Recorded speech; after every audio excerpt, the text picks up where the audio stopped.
নমস্কার। আমি আজকে বলবো যে আপনারা প্রতিনিয়তই কাউকে না কাউকে আপনার শরীরের বা গায়ের কাপড় দিয়ে দেন। পুরনো হয়ে গেলে সেটি অনেকে চাইলে আপনারা দিয়ে দেন।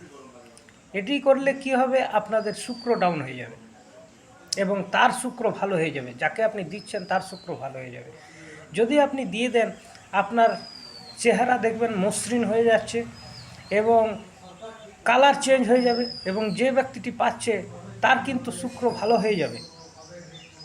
তাই আমি দিতে বন্ধ করব না, আপনি দেবেন, কিন্তু কতকগুলি প্রসেস আছে সেগুলো করে দেবেন।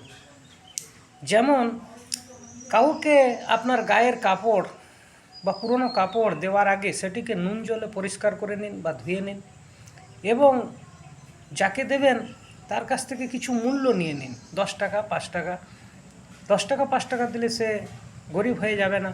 এতে কি হবে, আপনি তাকে বিক্রি করছেন, বিক্রি করলে আপনার শুক্র ডাউন হবে না এবং যে নিচ্ছে সেও ভালো থাকবে, আপনিও সুখে জীবন কাটাতে পারবেন।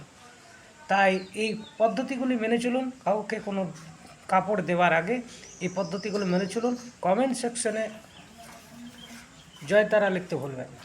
নমস্কার।